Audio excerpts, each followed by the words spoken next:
Currently, Earth. It was February 11th in 1778 that some 300 people visit Voltaire following his return to Paris. Voltaire had been in exile for 28 years. Born François-Marie Arouet to middle-class parents in Paris in 1694, Voltaire began to study law as a young man but quit to become a playwright. He made a name for himself with classical tragedies and also wrote poetry. In 1717, he was arrested for his satirical poem La Henriette, which attacked politics and religion. Voltaire spent nearly a year in the Bastille as punishment.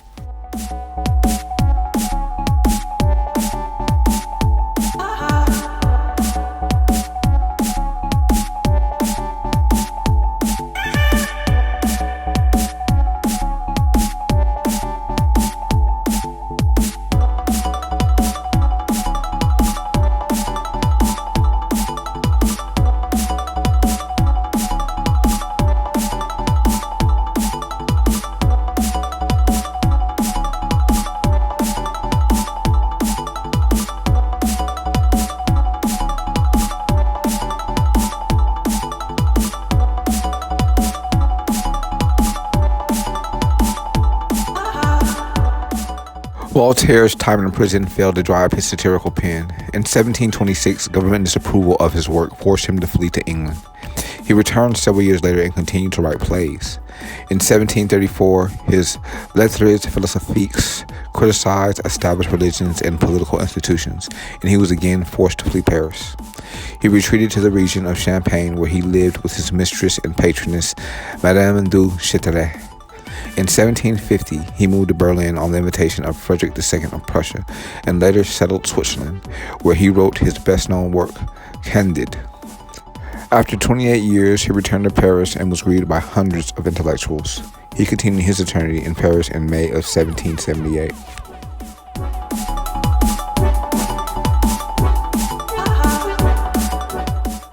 It was February 11th in the year 1916 that Emma Goldman, a crusader for women's rights and social justice, is arrested in New York City for lecturing and distributing materials about birth control. She was accused of violating the Comstock Act of 1873, which made it a federal offense to disseminate contraceptive devices and information through mail or across state lines. In addition to advocating for women's reproductive rights, Goldman, who was later convicted and spent time in jail, was a champion of numerous controversial causes and ideas, including anarchism, free speech, and atheism. Nicknamed Red Emma, the forward-thinking Goldman was arrested multiple times for her activist activities. Goldman was born into a poor Jewish family in Russia in 1869. She fled her homeland as a teenager in 1885 and ended up in Rochester, New York. There, she was employed at a factory and became involved in the labor movement, protesting poor working conditions and advocating for unions in an 8-hour workday. She was influenced by the Haymarket riot in Chicago in 1886, in which a rally organized by anarchist workers turned into a violent confrontation with police. The anarchists were later convicted and 4 were hanged. Goldman later relocated to New York City, where she joined the anarchist movement and was romantically linked to anarchist and fellow Russian Alexander Berkman. In 1892, Berkman attempted to kill Henry Clay Frick, the owner of Carnegie Steel, following a violent workers' strike in Homestead, Pennsylvania. Berkman was sent to prison, but Goldman, who was believed to have known about the plan, went free due to lack of evidence. In New York, Goldman spent time working as a nurse and midwife among the poor. Her experience convinced her that birth control was essential to women improving their lives and achieving economic and sexual equality. Goldman, a skilled writer, editor, and orator, spoke publicly about contraception and was a mentor to Margaret Sanger, the birth control pioneer who founded the organization that would become Planned Parenthood. In 1916, Sanger opened America's first birth control clinic in Brooklyn, New York. Law enforcement officials shut it down after 10 days. Sanger opened the first legal clinic in the U.S. in 1923. In 1936, in an amendment to the Comstock Act, American doctors gained the legal right to prescribe and distribute contraceptive devices through the mail and across state lines. In 1960, the FDA approved the first sale of a birth control pill. In addition to advocating for women's reproductive rights, Goldman was an anti-war crusader. In 1917, she was arrested along with Berkman for protesting America's involvement in World War I and the draft.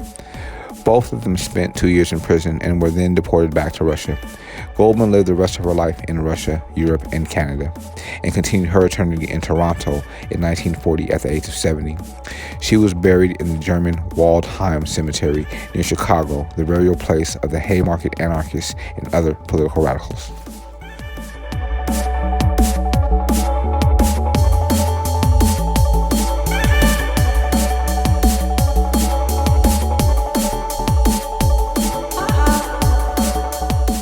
It was February 11th in the year 1970 that Japan launched its first satellite.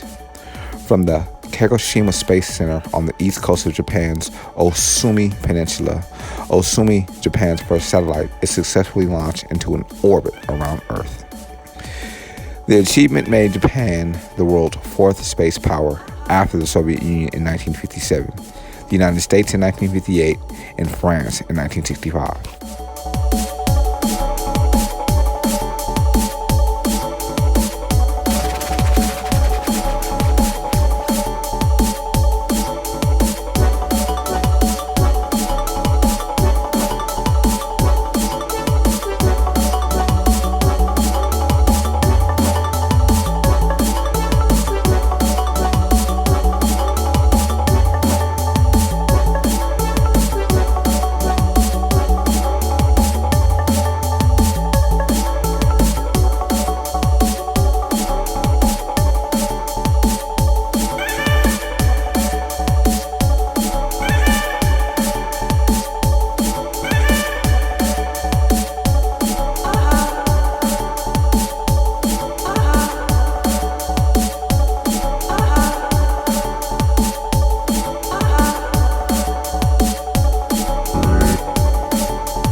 Two months after Japan's launching of Osumi, China became the world's fifth space power when it successfully launched Mao 1 into space.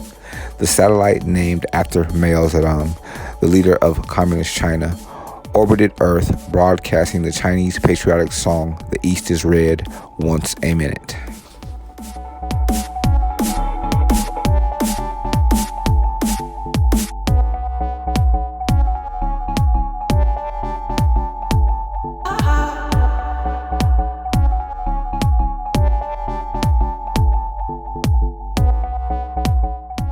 On February 11th in 1990, Nelson Mandela is released from prison.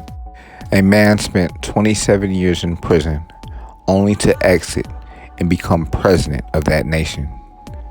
In the words of Joel Osteen, it's not how big your problems are, but how big your God is. I can only admire the mental fortitude and strength of Nelson Mandela. It was on February 11th in 2012 that the beautiful and awesome Whitney Houston continued her eternity. On February 11th in 1961, Whitney Young was named the director of the National Urban League. In 1971, on this day, he continued his eternity.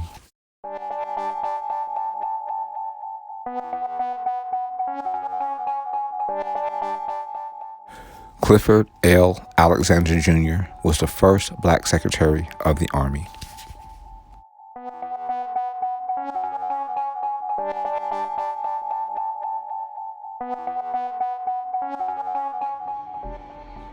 The information documented on this audio file can be verified on history.com.